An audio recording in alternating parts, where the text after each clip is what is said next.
Bueno, a ver, si se rompe una tubería en tu casa, sabes exactamente qué hacer, ¿no? Sí, claro. Llamas al fontanero o buscas la llave inglesa. Exacto, o sea, buscas por dónde sale el agua, coges la herramienta adecuada, ajustas la tuerca y ya está, listo. Es física pura. O está roto o no está roto.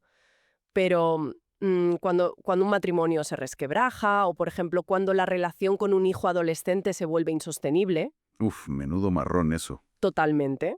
O incluso cuando una carrera profesional se estanca, pues ahí solemos echar mano de nuestra supuesta caja de herramientas de comunicación y casi siempre fracasamos estrepitosamente. Sí, nos damos de bruces contra la pared. Así es. Así que hoy, en este análisis a fondo, vamos a desgranar por qué Stephen Covey, en su clásico Los 7 hábitos de la gente altamente efectiva, llegó a la conclusión de que todas estas tácticas de éxito rápido que nos venden hoy en día, pues están fundamentalmente rotas. Yo soy la anfitriona y estoy segura de que hoy vamos a aprender muchísimo. Yo también lo creo. Y bueno, el problema no es que no nos esforcemos o que no leamos suficientes manuales de autoayuda.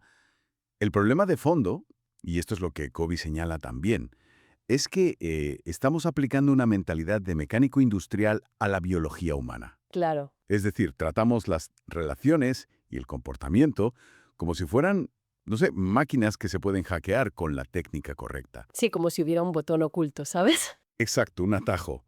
Y lo que extraemos de este texto hoy es que esas soluciones superficiales, a largo plazo, no solo no arreglan el problema, sino que lo cronifican, lo empeoran.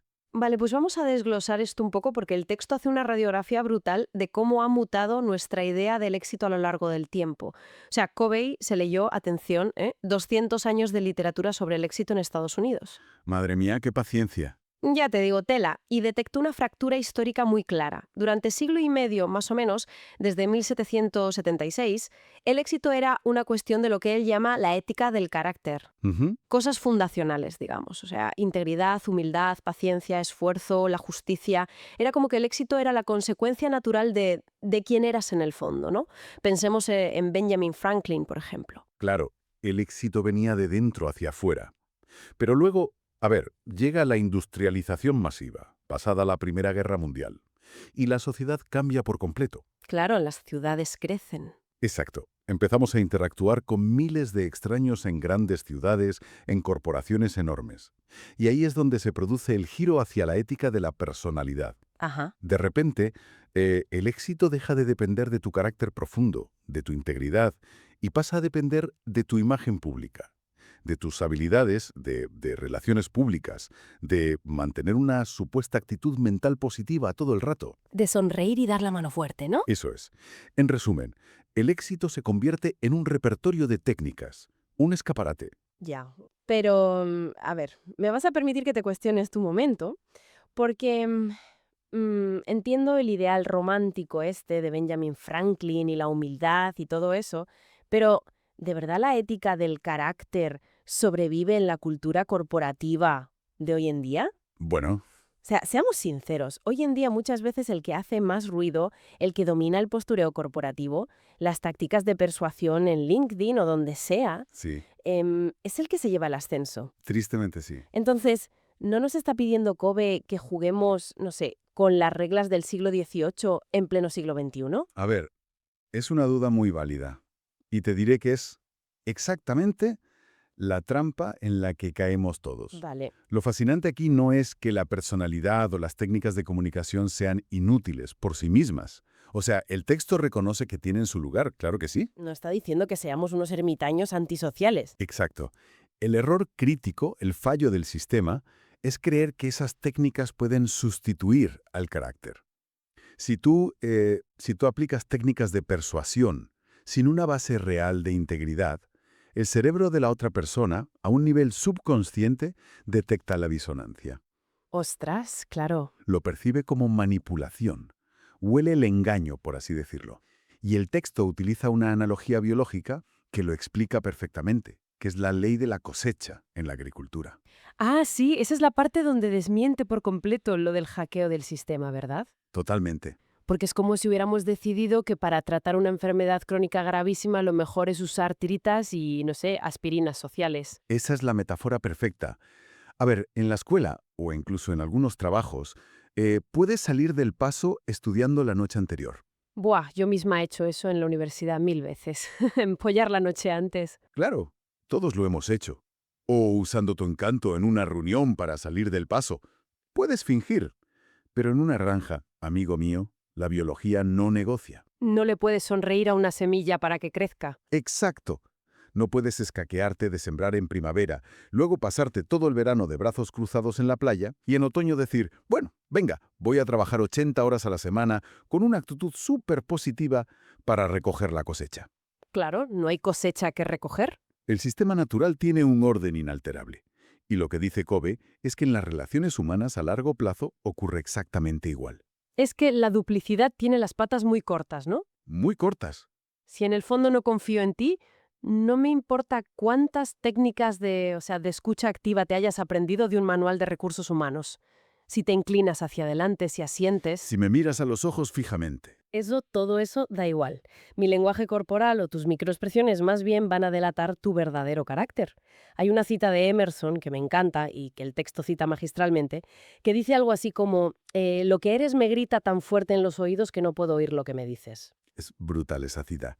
Y eso es lo que nos obliga a ir a la raíz del asunto.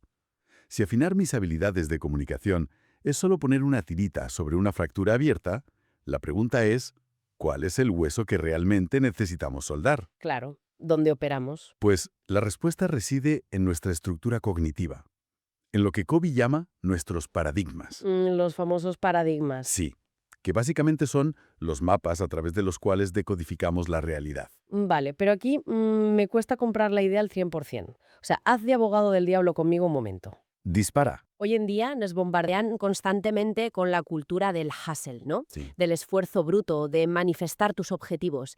Te dicen que si tienes una meta, trabajes el doble que los demás y mantengas una mentalidad inquebrantable.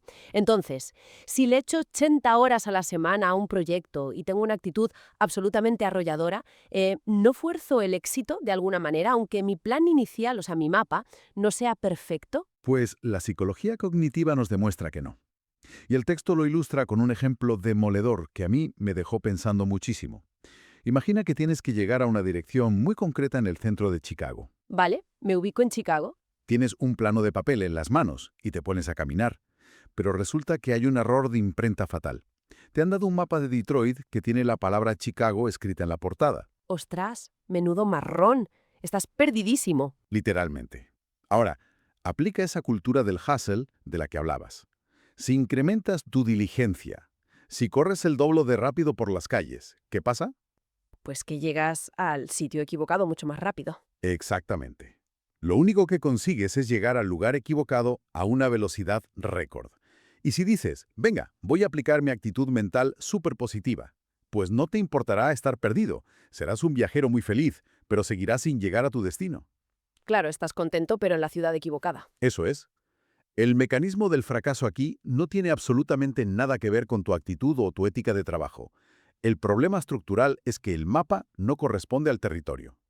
Hasta que no consigas el plano correcto de Chicago, cualquier esfuerzo adicional que hagas es un desperdicio absoluto de energía. Es escalofriante si te paras a pensarlo bien, porque operamos asumiendo que el modo en que vemos las cosas es una representación fiel y objetiva de la realidad, no una simple interpretación nuestra. Creemos que nuestro mapa es el territorio. Damos por sentado que nuestro mapa de Detroit es Chicago.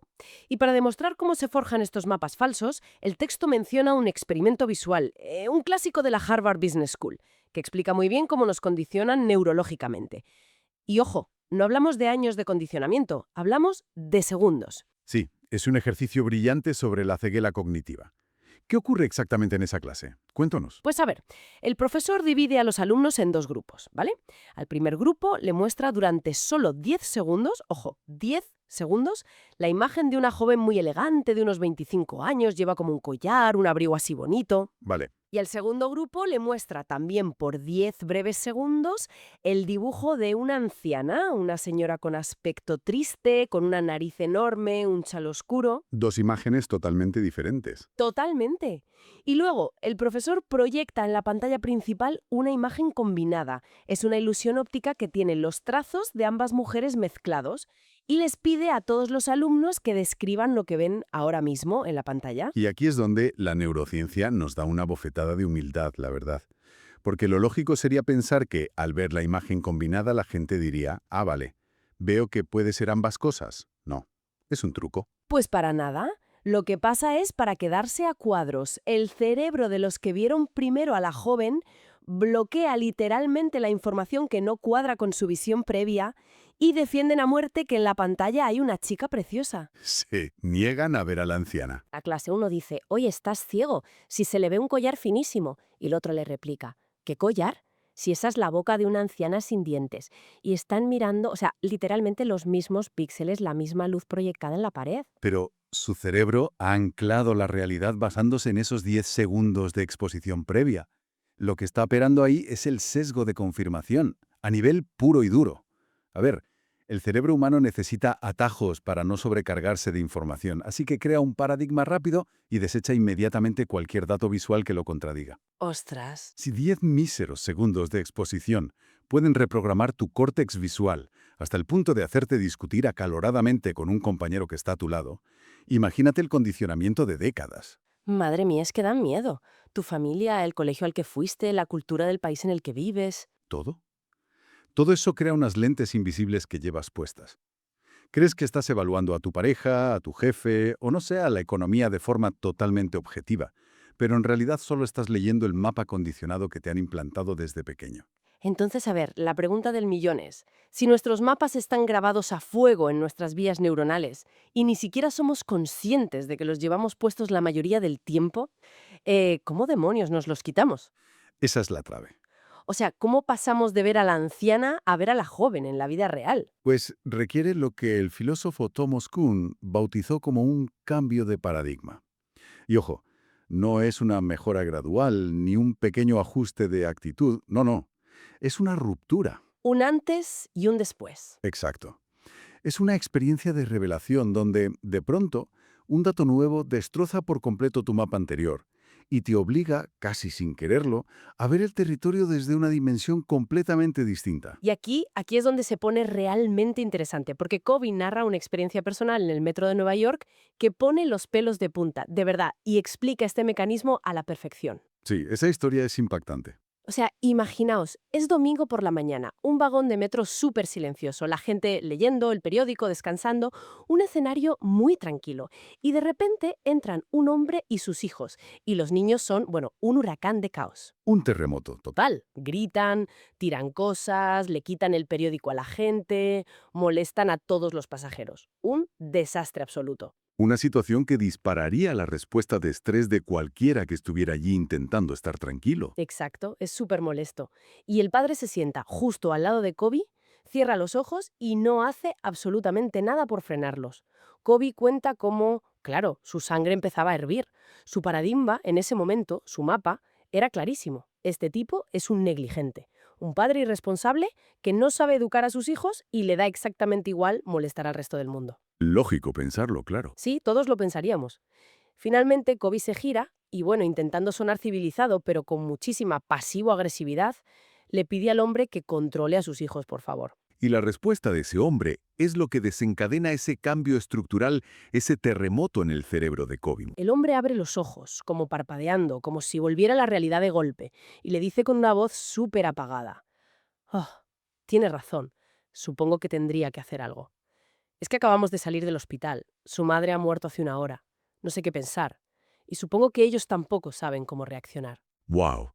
Y en ese microsegundo, toda la neuroquímica de Kobe cambia. Toda. Lo que ocurre en su cerebro es un proceso médico llamado reevaluación cognitiva.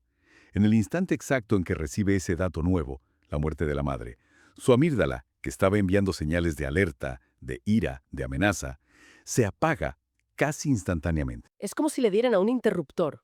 tal cual. Y no es que Kobe haya aplicado de repente una técnica de autocontrol aprendida en un libro. No se puso a respirar hondo ni a contar hasta 10. Exacto. Su mapa entero fue sustituido. Es que esa es la clave absoluta. Su irritación desapareció sin ningún esfuerzo.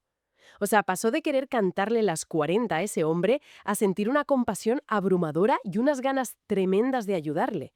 Y esto, fíjate, nos demuestra por qué la ética de la personalidad es tan agotadora a veces. Ujú. Si Kobe hubiera intentado ser amable manteniendo su mapa inicial de este hombre es un impresentable, le habría costado muchísima energía psicológica fingir empatía. Habría sido súper falso. Totalmente. Pero con el mapa correcto, la empatía fluye sola. No tienes que fingirla, porque el comportamiento es siempre un síntoma del paradigma. Si cambias el paradigma, el comportamiento se ajusta automáticamente. Ahora bien, la trampa es pensar que estos cambios de paradigma solo ocurren de forma tan drástica, como un shock, como en la historia del metro. Ya, no todos los días te pasa algo así. Claro. A veces, desmantelar un mapa mental requiere un trabajo de introspección agónico, muy lento, especialmente cuando nuestro propio ego está involucrado en el tema.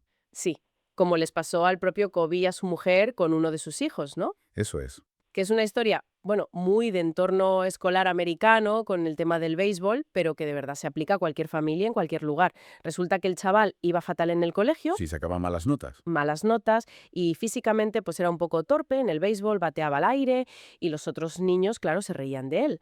Y como padres es un instinto muy visceral querer proteger a tu hijo y solucionarle el problema rápido. Sin quitarle el dolor. Pero fíjate en qué herramientas usaron ellos al principio. Volvieron de cabeza a la caja de herramientas de la ética de la personalidad. A las técnicas de refuerzo positivo. Intentaban animarle artificialmente diciéndole, tú puedes, esfuérzate más, venga. Y si alguien se reía de él, pues le sobreprotegían enseguida. Estaban intentando, desde fuera, alterar la conducta del niño. Pero el pobre niño seguía hundiéndose en la miseria, sintiéndose un inútil porque no le salían las cosas. Claro, porque los niños, y esto lo sabemos todos, tienen un radar impecable para la hipocresía. ¿Un sexto sentido?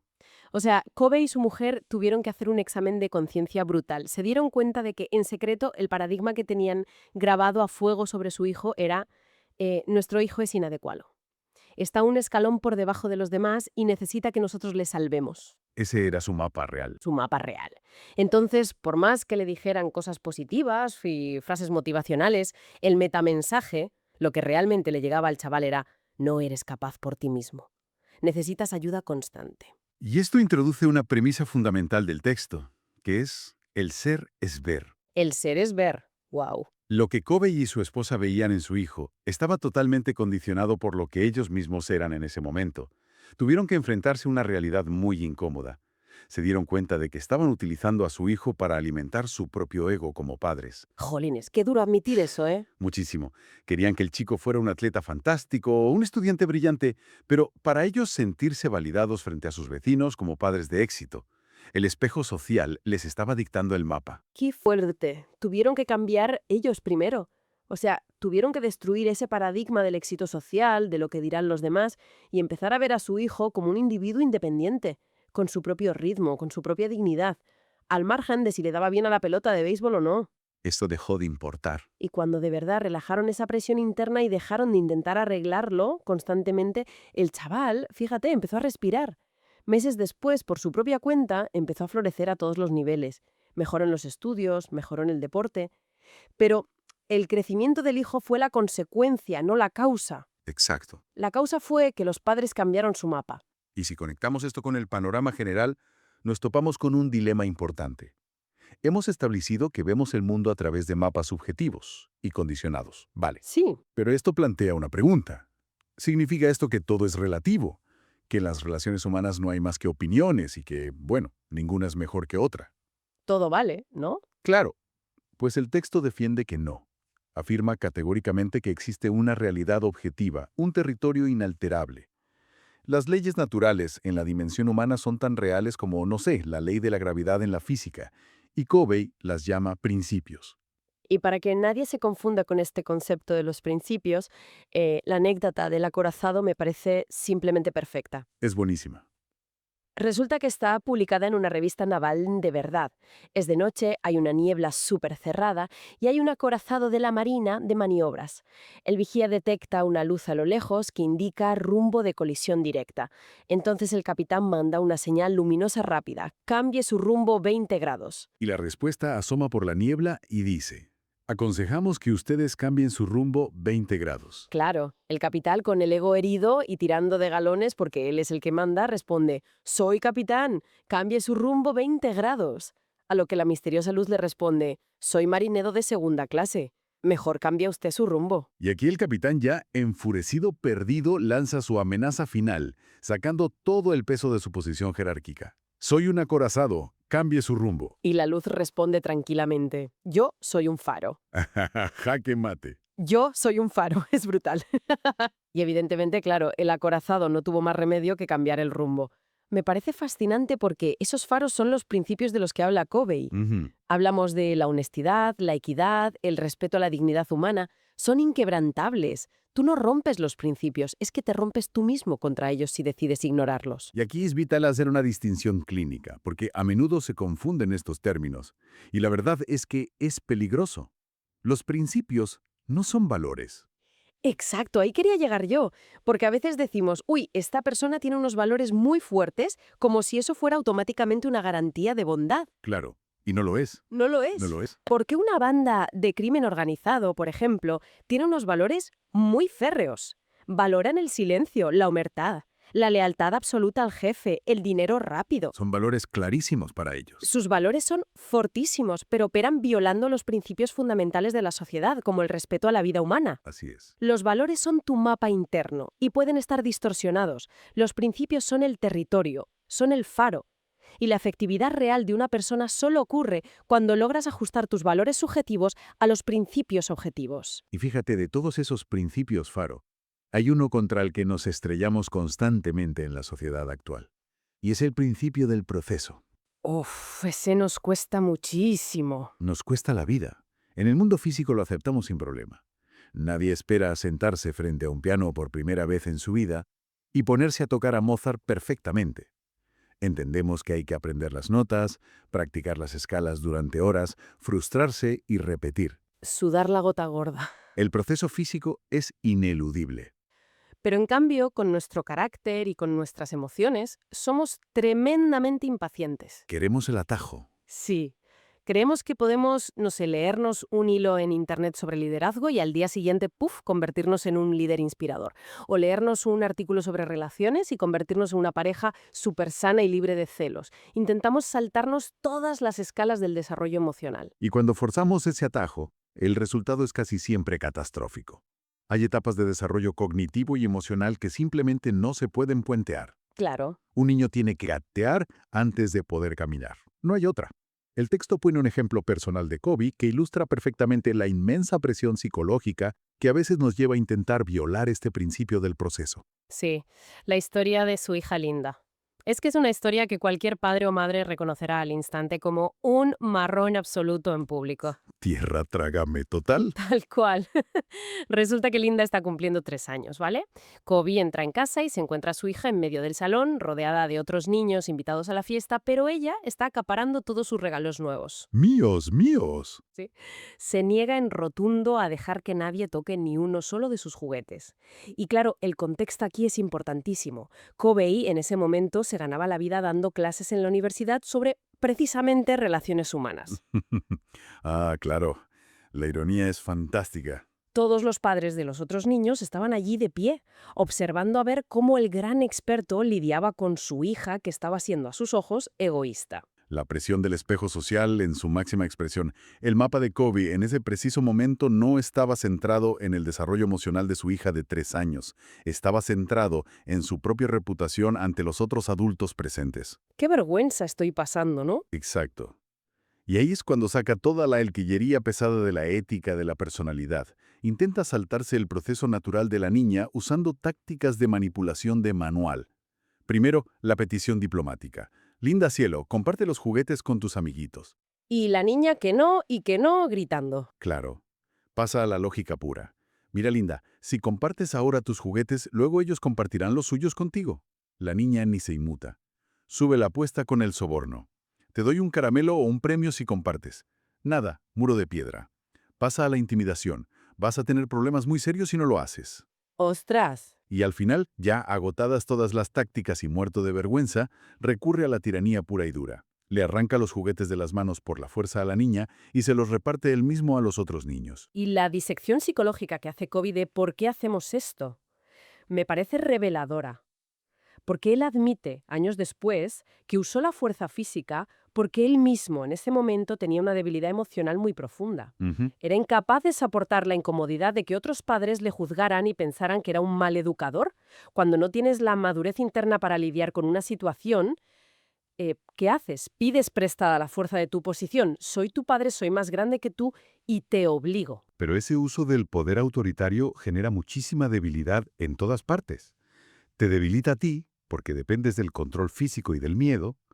Debilita a la niña, porque cortas de raíz su propio aprendizaje autónomo. Y sobre todo, destroza la confianza en la relación. Totalmente. Porque la neurociencia del desarrollo infantil nos dice que la niña de 3 años necesitaba afianzar el concepto de poseer antes de poder comprender el concepto abstracto de dar. Exacto. No puedes obligar a alguien a compartir algo que aún no siente con seguridad como suyo. Si Kobe hubiera respetado el principio del proceso en ese momento, habría protegido el derecho de su hija a no compartir en ese preciso instante, asumiendo él toda la incomodidad social de las miradas de los otros padres. Eso habría requerido verdadero carácter. Ese es el coste real de intentar atajar, de intentar poner soluciones rápidas a procesos humanos que requieren tiempo, que requieren paciencia y, sobre todo, mucha integridad. Entonces, Abel, para ir cerrando, ¿qué significa todo esto para quien nos está escuchando hoy? Pues significa que la mejora personal real no funciona de fuera hacia adentro. Tratar de reescribir tu guión de comunicación, aprenderte, no sé, frases hechas para caer bien en la oficina, o forzar situaciones desde tu autoridad, es operar con el mapa equivocado, el mapa de Detroit. Sí. El cambio real, el que perdura, opera de dentro hacia afuera. Consiste en rastrear tus propios paradigmas, detectar dónde demonios estás viendo una anciana en lugar de una joven y alinear ese mapa mental con los principios inamovibles. Totalmente. Y yo te dejo con esta idea final que creo que conecta todo lo que hemos desgranado hoy. A ver, Kobe escribió este libro mucho antes de la revolución digital y de los smartphones, pero hoy vivimos en el pico absoluto de la ética de la personalidad. Uy, sé. Con las redes sociales podemos crear un avatar digital perfecto, proyectar una actitud inquebrantable, éxito constante y gestionar nuestras relaciones públicas a escala global desde el sofá con nuestro móvil. El postureo máximo. Exacto. Así que la gran pregunta que nos deja este análisis para el mundo de hoy, para reflexionar cada uno en su casa, es esta. ¿Está tu avatar digital firmando cheques que tu verdadero carácter no tiene fondos para pagar? Uf, una pregunta que da vértigo, desde luego. Si la respuesta es sí, de nada servirá buscar más trucos de comunicación en Internet. Es hora de revisar nuestro mapa. Muchísimas gracias por acompañarnos en este análisis exhaustivo. Hasta la próxima.